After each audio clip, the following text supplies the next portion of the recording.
আমাদের নয়ন, আমাদের ইন্দ্রিয়গুলো সব অসুস্থ, আমাদের ইন্দ্রিয়গুলো সব অসুস্থ। আমাদের এই নয়ন কিসের জন্য পেয়েছি? এই নয়ন পেয়েছি সত্য দর্শনের জন্যে। বাণী গুণানুকথনে শ্রবণৌ কথায়াম হস্তৌ চ কর্মসু মনস্তব পাদয়র্ণঃ স্মৃত্যাশিরস্তব নিবাস জগৎ প্রণামে দৃষ্টি শতাম দর্শনে ভগত্যনুনাম। বলছেন ভগবানকে দর্শন করার জন্যে, ভগবানের ভক্তকে দর্শন করার জন্য এই নয়ন পেয়েছি। এই হস্ত কিসের জন্যে? ভগবানের সেবার জন্যে। এই চরণ কিসের জন্যে? বলছেন যেখানে ভগবানের কথা হয়, ভগবানের ধামে গমন করার জন্যে, ভগবানের কথা শ্রবণ করতে যাওয়ার জন্য এই চরণ। এই কর্ণ কিসের জন্যে? ভগবানের কথা শ্রবণ, ভগবানের কথা বলার জন্য। কিন্তু এই মাথাটা কিসের জন্যে? বলছেন ভগবানের কাছে নিচু করার জন্যে, ভক্তের কাছে নিচু করার জন্যে। আর এই মন, এই চিত্ত কিসের জন্যে? বলছেন সে ভগবানকে স্মরণ করার জন্য। কিন্তু একটাও আমরা করি না, আমাদের ভালো লাগে না। কেন? আমাদের ইন্দ্রিয়গুলো সব অসুস্থ। তো মা বলছেন তাহলে আমাদের ইন্দ্রিয়গুলো সুস্থ হবে কি করে? আমাদের ইন্দ্রিয়গুলো সুস্থ হবে কি করে? বলছেন মা, ইন্দ্রিয়গুলো সুস্থ হবে একমাত্র শতাং প্রসঙ্গান মম বীর্য সংবিদ ভবন্তি হৃদকর্ণ রসায়ন কথা তজ্জ সনাদাস্য পবর্গবত্মনি শ্রদ্ধা রতির ভক্তির রনুক ক্রমিষ্যতি। বললেন কিভাবে রোগ সারবে? বলছেন রোগ সারার ঔষধ হচ্ছে এই কথা, ওই নাম, ওই নামের দ্বারাই সর্বসিদ্ধি। সমস্ত রোগ সেরে যাবে একমাত্র এই নামের দ্বারা আর এই কথা শ্রবণের দ্বারা। বললেন এই নাম আর কথায় ওই চেত দর্পণ মার্জনম ভব মহাদাব অগ্নি নির্বাপনম। বললেন এই নামের দ্বারা কি হবে? নামের দ্বারা এই চিত্তরূপী দর্পণ মার্জিত হবে। কিভাবে? বললেন ভগবান বলেছেন নির্মল মনজন সো মোহে পাবা মোহে কপট ছল ছিদ্র না ভাবা। বললেন ওই কপটতা, ছল, চাতুরি, ছিদ্র আমার ভালো লাগে না। নির্মল যে সে আমাকে পাবে। নির্মল মানে কি? ওই ব্রাহ্মণের মতো যে নির্মল, সে আমাকে পাবে। তো নির্মল কখন হব? বলছেন এই নির্মল তখনই হবে যখন এই নাম আশ্রয় করব। এই নাম যখন আশ্রয় করব তখন আমার মনের সমস্ত ময়লা সব চলে যাবে। আর এই ময়লা যখন চলে যাবে তখনই আমি নির্মল হব, আমার মনটাও তখন নির্মল হবে। তখন ভগবান বললেন নির্মল মনজন সৌময়ে পাওয়া। যার মনটা নির্মল হবে সেই আমাকে পাবে। যার মধ্যে কপটতা আছে, ছল চাতুরি আছে, সে আমাকে লাভ করতে পারবে না। কেমন কপটতা দেখুন, শূর্পণখা রাক্ষসী, কিন্তু সেই শূর্পণখা এলো কিভাবে ভগবানের কাছে? রুচির রূপ ধরি প্রভু পাহি আই। বলছেন একদম সুন্দরী সেজে প্রভুর কাছে এসেছেন।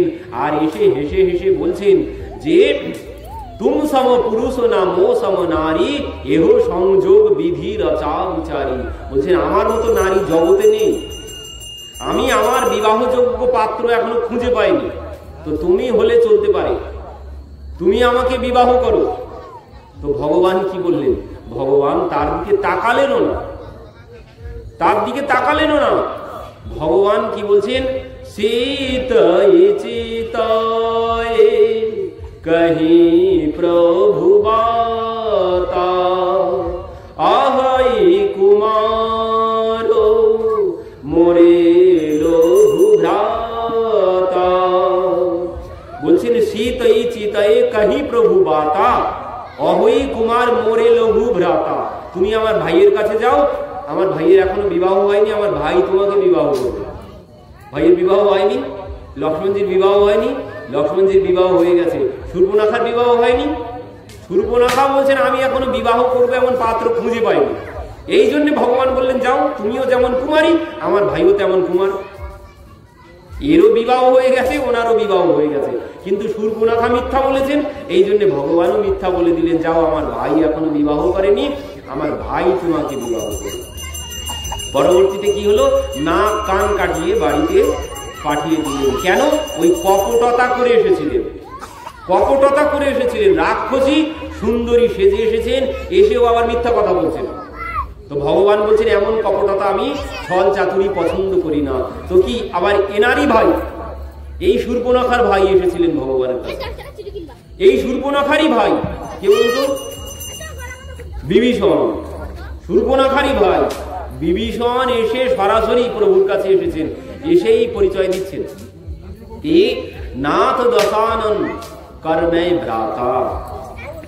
বলছেন প্রভু আমি তোমার শত্রু রাবণ, তার ভাই বিভীষণ। আর যেই বলেছেন ভগবান বলছেন এসো লঙ্কেশ, এসো এসো লঙ্কেশ এসো। কেন? কারণ হচ্ছে ওই মানে যেমন আছি তেমন ভাবে এসে প্রভুর কাছে সমর্পিত হতে হবে। ওই ছল চাতুরি কপটতা তিনি গ্রহণ করেন না।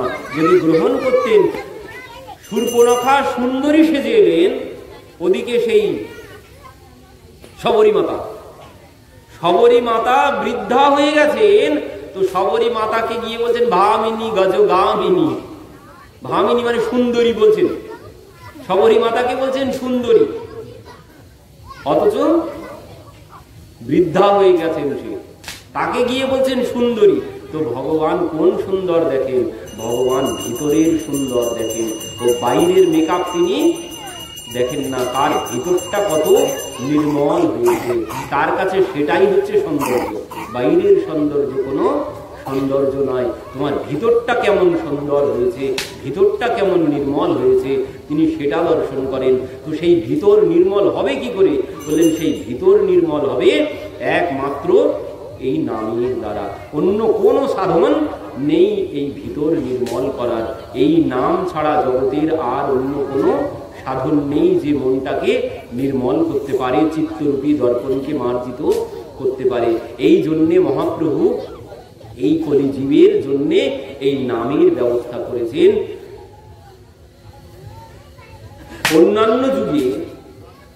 অন্যান্য যুগে যেভাবে মানে যা যা করে ভগবানকে পাওয়া গেছে, অন্যান্য যুগে সেই কৃতে অধ্যায়তে বিষ্ণু ত্রেতায়ম যজতে মুখই দাপরে পরিচর্যায়ম কলৌকে সবতদ হরি কীর্তন।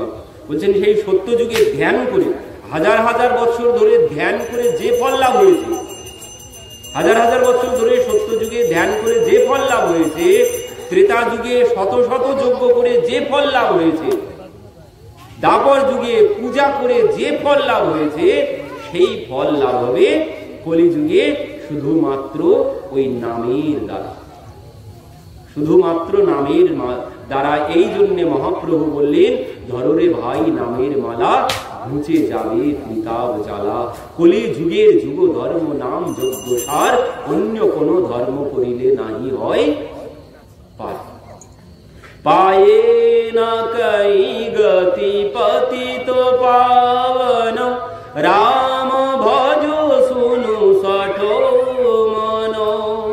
পায়ে না কই গতি পতিত পাবন, বললেন কোনো গতি হবে না এই নাম আশ্রয় না করলে। যদি নাম আশ্রয় না করো তো শেঠজির মতো গতি হবে। এই জন্যে বলছেন এই নাম আশ্রয় সবাইকে করতেই হবে। ফলৌ নাস্তেব্য নাস্তেব্য নাস্তেব্য গতির অন্যথা। হরের নামইব হরের নামইব হরের নামইব কেবলম। বললেন যতই লজ্জা করুক আর যাই করুক, নাম তোমাকে আশ্রয় করতেই হবে যদি নিজের কল্যাণ চাও। তো ভাগবতে সুখদেবজির প্রথম কথা দিয়ে প্রারম্ভ করেছিলাম। সুখদেবজি ভাগবত বিশ্রাম দিচ্ছেন কি দিয়ে বলুন দেখুন। সুখদেবজি ভাগবত বিশ্রাম দিচ্ছেন কি বলে দেখুন। সেখানে সুখদেবজি ভাগবতে অন্তিম শ্লোক যখন বলছেন, সেখানে বলছেন নাম সংকীর্তনম যস্য সর্ব পাপ প্রণাশনম। কি বললেন? নাম সংকীর্তনম যস্য সর্ব পাপ প্রণাশনম, প্রণাম দুঃখ সমনস্তম নমামি হরিম পরম। ভাগবতের অন্তিম শ্লোক।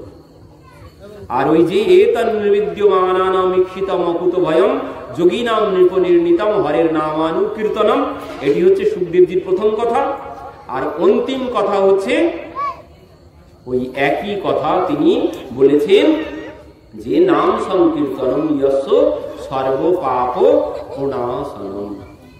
কারণ কলির জীব এ মানব পাপ কৃতস্তু সর্বদা সদা দুরাচারো রতা বিমার্গা ক্রোধগ্নি দগ্ধা কুটিলচ্চ কামিন কলৌ পুনন্তি তে সপ্তাহ যজ্ঞেন।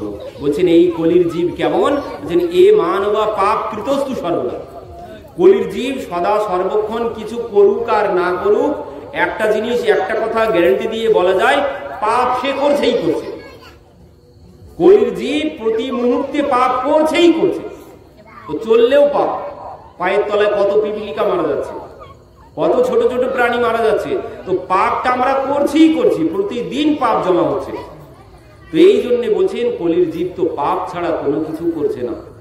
এ মানবা পাপ কৃতস্তু সর্বদা সদা দুরাচার ও রতা বিমার্গা, এরা ঠিক পথে চলে না, সব ভুল পথেই চলে।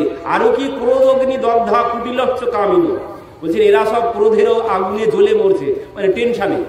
কলির জীব সব টেনশনে জ্বলে পুড়ে মরছে। তো এই কলির জীবের টেনশন যাবে কি করে, এদের উদ্ধার কি করে হবে? তো এই জন্য অন্তিমেও সুখদেবজি ওই কথা বলে দিলেন, নাম সংকীর্তনম যস্য সর্ব পাপ প্রণাশনম। বলছেন যত পাপ করছো সব পাপ চলে যাবে একমাত্র এই নামের দ্বারা। একমাত্র এই নামের দ্বারা তোমার সমস্ত পাপ ধুয়ে মুছে পরিষ্কার হবে। তবে আরো একটি শর্ত আছে এখানে, শুধু নামের দ্বারা হবে না, শুধু নামের দ্বারাও হবে না। এখানে আর একটা জিনিস যোগ করেছেন, কি বলেছেন? নাম সংকীর্তনম যস্য সর্ব পাপ প্রণাশনম। আর একটা জিনিস যুক্ত হয়েছে, নূতন কথা। প্রথমে বলেছিলেন নাম, অন্তিমে আরো একটি বিষয় যোগ করেছেন এখানে, সেটি হচ্ছে নাম সংকীর্তনম যস্য সর্ব পাপ প্রণাশনম, মানে প্রণাম। নাম আর প্রণাম না করলে পাপ থেকে মুক্ত হওয়া যাবে না। প্রণাম কেন করতে হবে? প্রণাম কেন করতে হবে? কারণ প্রণাম এই জন্যে করতে হবে, মাথা নিচু করতে হবে। মাথা নিচু না করলে কি হয়? মাথায় যদি বোঝা, ধানের বস্তা যদি মাথায় চাপিয়ে দেওয়া হয়, ধানের বোঝা মাথায় চাপিয়ে দেওয়া হয়, তো সেই বোঝাটা নামাতে গেলে তো মাথাটা নিচু করতে হবে। সোজাসুজি বোঝা নামানো যাবে? সোজাসুজি বোঝা নামবে না, বোঝা নামাতে গেলে মাথাটা নিচু করতে হবে। তো বলছেন সাধু গুরু বৈষ্ণব ভগবানের চরণে মাথাটা নিচু করতে হবে। মাথা নিচু করলে বলছেন ওই নাম আশ্রয় করলে আর সাধু গুরু বৈষ্ণবের চরণে মাথা নিচু করলে ওই পাপের বোঝাটা নেমে যাবে। এই জন্যে প্রণাম। কিন্তু বর্তমান যুগে আমাদের যে অবস্থা হয়েছে, ও নাম করতেও ভালো লাগে না, প্রণাম করতেও ভালো লাগে না, আর কথা শুনতেও ভালো লাগে না। সংসারে গাল গল্প করে, ঝগড়াঝাটি করে, মুখিস্তি করে যে আনন্দ পাই, ভগবানের নাম করে ওই আনন্দ পাওয়া যায় না। ভগবানের নাম করে ওই আনন্দ পাওয়া যায় না। সংসারে মুখিস্তি করে, ঝগড়াঝাটি করে যে সুখ পাওয়া যায়, সে সুখ ভগবানের নামের মধ্যে পাওয়া যায় না। এই জন্যে ভগবানের নাম করতে তো ভালো লাগে না। কথার ওই আগে একটা, মানে দুটো কথা বললে প্রথমে একটা গালি, শেষে আর একটা মুখিস্তি করে, তাই আমরা কথা বলি। কারণ বলেন ওর মধ্যেই বেশি সুখ পাওয়া যায়। কেন পাওয়া যায়? কারণ আমাদের ওটা স্বাভাবিক প্রবৃত্তি। যেমন জলের একটা স্বাভাবিক ধর্ম আছে নিচের দিকে চলে যায়, ও আমাদেরও একটা স্বাভাবিক ধর্ম আছে নিচের দিকে যাওয়ার। নিচের দিকে যেতে গেলে কোনো পরিশ্রম, কোনো চেষ্টা, কোনো কিছু লাগে না, এমনি এমনি নিচের দিকে যাওয়া যায়। কিন্তু উপরের দিকে উঠতে গেলে কষ্ট হবে। যেই সিঁড়ি ভেঙে যখন উপরের তলায় উঠবেন তখন হাঁটুটা ব্যথা হবে। তো কে ওঠে উপরের দিকে? ওর থেকে নিচে যাওয়া ভালো। এই জন্য আমরা গড়গড় করে নিচের দিকে নেমে যাচ্ছি। উপরের দিকে কষ্ট হয় বলে উঠতে আমরা উপরের দিকে উঠতে চাই না। বলে উপরের দিকে যখনই উঠবো, উপরের দিকে ওঠা মানে কি? উপরের দিকে ওঠা মানে ওই নিম্নমুখী ধারাকে ঊর্ধ্বগামী করা, মানে উদ্ধার। ধারাকে উপরের দিকে নিয়ে যাওয়ার নামই হচ্ছে উদ্ধার। তো সেই ধারাকে উপরের দিকে কিভাবে যাবে? ধারা উপরের দিকে তখনই যাবে যখন ওই সাধু গুরু বৈষ্ণবের চরণ আশ্রয় করব, আর এই নাম আশ্রয় করব, ভগবানের কথা আশ্রয় করব। তখনই ধারা উপরের দিকে যাবে, তখনই নিজের উদ্ধার হবে। আর না হলে ওই শেঠজির মতো কুকুর বিড়াল ইঁদুর ছুঁচো হয়ে ঘুরে বেড়াতে হবে। নিজের উদ্ধার কোনোদিন সম্ভব হবে না। তো সুখদেবজি অন্তিমে বললেন, দেখো এই নাম ছাড়া কলিযুগের যুগ ধর্ম নাম যজ্ঞ সার, অন্য কোন ধর্ম করিলে নাহি হয় পার। পার হওয়ার, এই ভব সমুদ্র পার হওয়ার কোনো সাধন নেই কলিযুগে, শুধুমাত্র এই নামের ভেলা। এই নামের ভেলায় যদি না ভাসাতে পারি নিজেকে, ওপারে যাওয়া হবে না। পুনরায় আমাকে এই 84 লক্ষ জনিতে পুনরপি জন্মনম পুনরপি মরণম পুনরপি জননী জঠরে শয়নম, বারবার এই জন্ম মৃত্যু চক্রে আমাকে ঘুরে বেড়াতে হবে যদি এই নাম আশ্রয় না করি। তো এই জন্যে সবার একটাই কর্তব্য, যে যাই করি, বললেন যে যাই করি কোনো অসুবিধা নেই, সব কিছুর মধ্যে দিয়ে ওই কর্ম একটাই, काम करते चलो नाम जपते चलो, हर समय कृष्ण का ध्यान धरते चलो, मुरली वाले को मन में रिझाते चलो, कृष्ण गोविंद गोपाल गाते चलो। এই হচ্ছে একমাত্র কর্তব্য, কাম করতে চলো নাম জপতে চলো, এতেই জীবের কল্যাণ হয়ে যাবে। বললেন সংসারের সব কিছু করো, কোনো জায়গায় কোনো বাধা নেই, সাথে কাম করতে চলো নাম জপতে চলো, নাম আশ্রয় করতেই হবে। তাই যে যাই করি না কেন সবার একটাই কর্তব্য, যদি ভব সিন্ধু পার হতে চাও তাহলে তোমাকে নাম আশ্রয় করতে হবে। নাম আশ্রয় না করলে এ ভব সিন্ধু পার হওয়া যাবে না। পরে যেন ভগবানকে গালি দিয়ে কিন্তু কোনো লাভ হবে না, কারণ এই বড় ভাগ্য মানসতান পাওয়া, এই মানব শরীরটাও কিন্তু এমনি এমনি পাইনি, বড় ভাগ্যের ফলে পেয়েছি। মনে হচ্ছে এ তো সবাই হচ্ছে, মানুষ হচ্ছে, তো তাতে কি হয়েছে? না না, এ বড় ভাগ্যের ফলে এই মানব শরীর পাওয়া গেছে, অত সহজ বিষয় নয় এই মানুষ হওয়া। মানব শরীর পাওয়া বড় কঠিন ব্যাপার।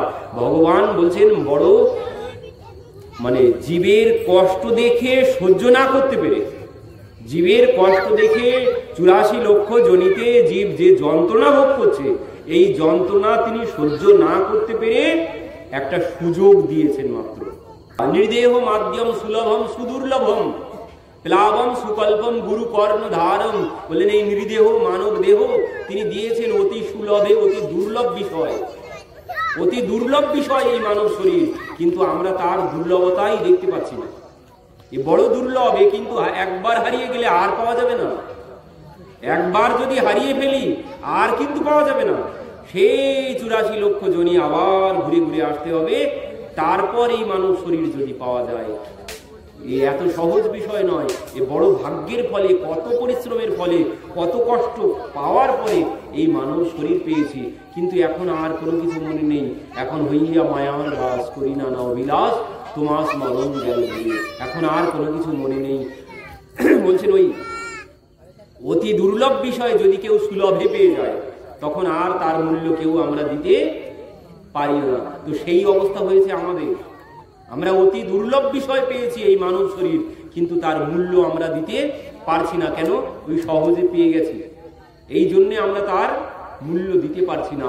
কিন্তু এ বড় ভাগ্য, বড় ভাগ্যের ফলে এই মানব শরীর পাওয়া যায়। আর এই মানব শরীর পেয়েছে ওই একটাই কারণে, ধর্ম হিতেশাম অধিক বিশেষ ধর্মেন হীন পশুভীর সমান। ধর্ম যদি পালন করি তাহলেই মনুষ্য শরীরের সার্থকতা, আর যদি ধর্ম পালন না করা হয় তাহলে বিফলে জনম গেল। পাপী তাপী যত ছিল উদ্ধারিল, পাপী তাপী যত ছিল হরি নামে উদ্ধারিল, তার সাক্ষী জগাই আর মাধাই, তার সাক্ষী জগাই আর মাধাই। বুঝছেন, পাপী তাপী যত ছিল সবাই হরি নামে উদ্ধার হয়ে গেল, তার সাক্ষী জগাই আর মাধাই। আর আমরা এই মানব শরীর পাওয়ার পরে, এই দুর্লভ বিষয় পাওয়ার পরে, নামটাও সুলভ, জিহ্বাও আছে, এরপরে যদি নিজের কল্যাণ না করতে পারি তাতে আর কারোর কোনো দোষ নেই। ওই সারাদিন গঙ্গার তীরে বসে আছি, সারাদিন গঙ্গার তীরে বসে আছি, সন্ধ্যাবেলা বলছি খুব পিপাসা পেয়েছে, যাই জল পান করে আসি বাড়ির থেকে। তার মতো মূর্খ আর আছে জগতে? সারাদিন গঙ্গার তীরে বসে আছি, সন্ধ্যাবেলা জলের পিপাসা পেয়েছে, তাই চলে যাচ্ছি বাড়িতে জল পান করতে। তার মতো মূর্খ আর জগতে নেই। বললেন ওই আমাদেরও অবস্থা তাই হবে। যদি এই মানব শরীর পাওয়ার পরেও নিজের কল্যাণ না করতে পারি, তাহলে কাউকে দোষ দিয়ে কোনো লাভ হবে না, নিজের পায়ে নিজে কুড়ুল মারা হবে। যদি এই মানব শরীর পাওয়ার পরে এই জন্ম মৃত্যু চক্র থেকে নিজেকে উদ্ধার করতে না পারি, একমাত্র এটাই হচ্ছে মানব জীবনের লক্ষ্য, এই জন্ম মৃত্যুর দাসত্ব থেকে নিজেকে মুক্ত করা। এটাও কিন্তু একটা দাসত্ব, এই যে বারবার জন্মগ্রহণ, বারবার মৃত্যুবরণ, এটাও একটি দাসত্ব। বললেন এই দাসত্ব থেকে মুক্ত করার জন্য ভগবান এই সুযোগ দিয়েছেন মাত্র। ওই এক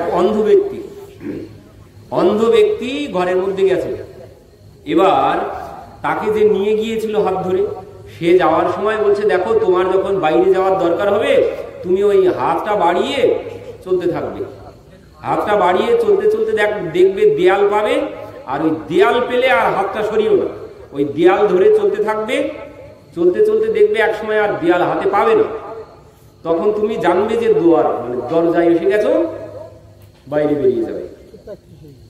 এইবার কি হয়েছে, মানে চলতে চলতে দেয়াল পেয়েছে, এবার দেয়াল পেয়ে চলতে শুরু করেছে, এবার দেয়াল পেয়ে যেই চলতে শুরু করেছে, চলতে চলতে হঠাৎ কি হয়েছে, মাথাটা একটুখানি চুলকিয়ে উঠেছে। এবার মাথাটা যেই চুলকিয়েছে, সঙ্গে সঙ্গে কি করেছে, ওই হাতটা সরিয়ে নিয়েছে দেয়াল থেকে। আর ওই গতি ছিল, গতি বন্ধ হয়নি, চলছিল, আর ওই চলছে আর মাথা চুলকাচ্ছে, আর সে কি হয়েছে, দরজা পার হয়ে গেছে। সামান্য 3 ফুট জায়গা, 3 ফুট না 2.5 ফুট জায়গা, তো ওইটুকখানি ওই 2 পা দিয়েছে, দরজা পার হয়ে গেছে। পুনরায় যেই মাথা চুলকানি শেষ হয়ে গেছে, যেই হাতটা বাড়িয়েছে, পুনরায় আবার দেখছে দেয়াল হাতে। তখন কি হলো, একবার যেই দরজা পার করে ফেললাম, তারপর আবার কি হবে, আবার ওই 4 দেওয়াল ঘুরে তারপর আবার আসতে হবে এখানে। তো এখানে 4 দেওয়াল না, এখানে 84 লক্ষ দেওয়াল, আর ওই অন্ধ সব আমরাই।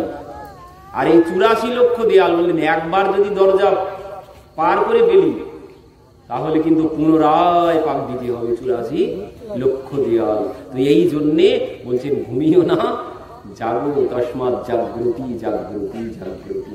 বললেন আমাদের অবস্থাও এই হয়েছে, যদি বাইরে না বার হতে পারি, মানে এই মানব শরীর রূপী সুযোগ পেয়ে গেছি বাইরে যাওয়ার, এরপরেও যদি বাইরে না যেতে পারি, তাহলে আর যাওয়া হবে না।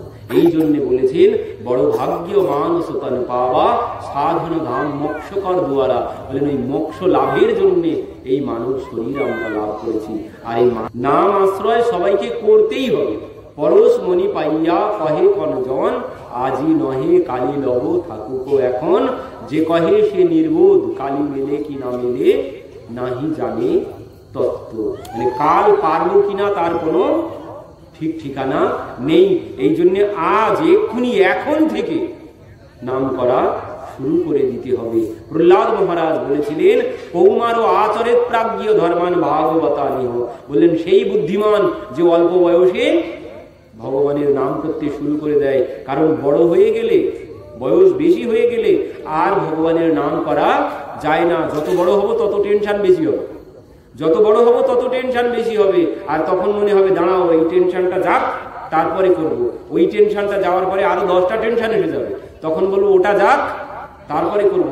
ও বলতে বলতে কখন দাঁতটাই পড়ে যাবে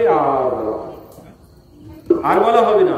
এই জন্য অল্প বয়সে সেই হচ্ছে বুদ্ধিমান যে অল্প বয়সে ভগবানের নাম আশ্রয় করে। কিন্তু আমাদের তো অল্প বয়সে ভালোই লাগে, আমাদের অল্প বয়সে ভগবানের নাম করতে ভালোই লাগে না। আবার বললে বেশি হবে যে জ্ঞান দিচ্ছে, এই কথা না, কোনোদিন কোনো জ্ঞান নয়, এটাই হচ্ছে বাস্তব সত্য। এই জ্ঞান যদি না গ্রহণ করো পরবর্তীতে পস্তাতে হবে, আর সে পস্তানোর আর কোনো কুল কিনারা থাকবে না এরপরে, তখন আর কোনো কুল কিনারা পাওয়া যাবে না। এই জন্যে এখনই, এক্ষুনি, আজ থেকে, এখন থেকে, এই মুহূর্ত থেকে এটাই সংকল্প করতে হবে, যা কিছু করি না করি, কোনো বলেন কোনো বাধা নিষেধ কোনো কিছু নেই, সব কিছু করো, কাম করতে চলো, নামটাও জপতে চলো।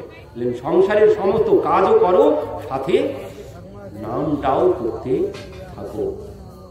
এই বড় বাবা, আমাদের বড় বাবা এই নাম প্রচার করেছিলেন। তিনি বললেন এই নিত্যানন্দ প্রভুর আদেশ যে নাম প্রচার, বললেন এই নাম প্রচার করতে হবে জগতে। সেই অক্রোধ পরমানন্দ নিত্যানন্দ রায় অভিমান শূন্য নিতাই নগরে বেড়ায়, যারে দেখে তারে বলে দন্তে তৃণ ধরি, আমারে কিনিয়া লও বলো গৌর হরি। তাদের কি এত দায় পড়েছিল, কি এত দায় পড়েছিল? ধোপাকে বলছে তোমার কাপড়টাও আমি কেচে দেব, তুমি একবার হরি বলো, একবার হরি বলো, তোমার কাপড়টা আমি কেচে দেব। কি এত দায় পড়েছিল? কিন্তু আমরা সেটা বুঝলাম না। তো এই জন্যে ভোলে বাবা শ্মশানে বসে থাকেন কি জন্যে? ভোলে বাবা বসে থাকেন শ্মশানে কি জন্যে? বলছেন ও ঘরে যদি লক্ষ্মীও থাকে, ঘরে যদি সরস্বতীও থাকে, ঘরে যদি সিদ্ধিদাতাও থাকে, ঘরে যদি অন্নপূর্ণাও থাকে, সংসারে সুখ পাওয়া যাবে না। সুখ নাই এ সংসারে, সুখ আছে মায়ার ওপারে। সুখ বলে তুমি দেখো যারে, সে তোমায় দুঃখ দেওয়ার তরে, আছে সুখের আকার ধরে। বললেন এ সংসারে কোনো সুখ নেই, এই জন্য ভোলে বাবা গিয়ে শ্মশানে বসে থাকে সবকিছু ছেড়ে। তার কোনো কিছুর অভাব আছে? এক কন্যা লক্ষ্মী দেবী, যার কন্যা লক্ষ্মী দেবী তার কোনো অভাব আছে? তো লক্ষ্মী বাদ দিলাম, যার মধ্যে জ্ঞান আছে, মানে সরস্বতী যেখানে আছে, বিদ্যা থাকলে সব ব্যবস্থা হয়ে যাবে, তার কোনোদিন কষ্ট হয় না। তো সরস্বতী আছে, বাদ দিলাম। অন্যের যদি কষ্ট না থাকে সংসার ছেড়ে যাবো কি জন্য? অন্নপূর্ণা আছে সেখানে, বললেন কিচ্ছু দরকার নেই, যদি সিদ্ধিদাতার কৃপা হয় তাহলে তো আমাকে কে ধরে? তো সিদ্ধিদাতার গণেশও সেখানে আছে।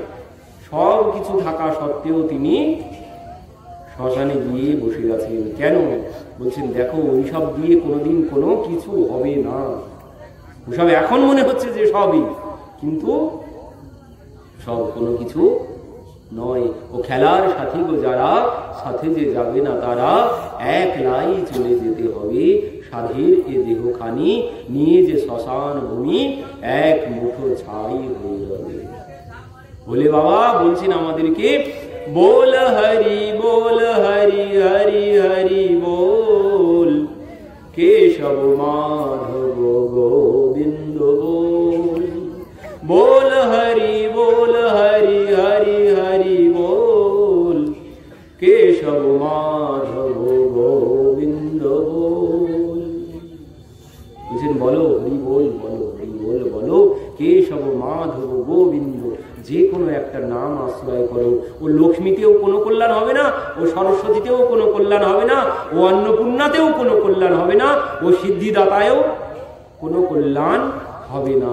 এই জন্যে আমি শ্মশানে বসে থাকি, শ্মশানে বসে বসে ওই হরি বল নাম বলতে থাকি। আর কেন? বলছেন ওই নামটা এখানেই শ্রবণও করতে পারি।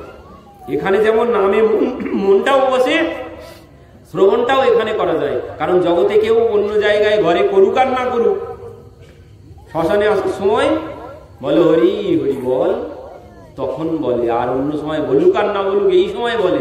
তো বলছেন এই জন্য আমি ওইখানে গিয়ে বসে থাকি, যে সবার মুখে নামটা তো শ্রবণ করতে পারবো। আর এই জন্যে ওখানে বসে বসে নামটাও করতে মনও বসে। কারণ মানে ওটাই হচ্ছে জীবের অন্তিম ঠিকানা, ওর পরে আর কোনো কিছু নেই। ওখানে সবাইকে যেতেই হবে। এই জন্যে বলছেন ও যত বড় মহারাজ হোক, আর যত গরিব হোক, আর যত ধনী হোক, বললেন সবার ঠিকানা ওই জায়গায়। বলছেন এই কথা মনে রাখার জন্যে আমি ওইখানে থাকি। কারণ ওই বড় যার লক্ষ্মী আছে যার ঘরে, ও তাকেও ওখানে আসতে হবে। যার ঘরে সরস্বতী আছে তাকেও ওখানেই আসতে হবে। বললেন এই জন্য আমি ওইখানে গিয়ে থাকি, কারণ ওখানে সবাইকে যেতেই হবে, ওটাই হচ্ছে আসল ঠিকানা। তো এই জন্যে বললেন একমাত্র সার কি? কলিযুগের যুগ ধর্ম নাম যজ্ঞ সার, অন্য কোনো সার নেই, আর সব অসার। এক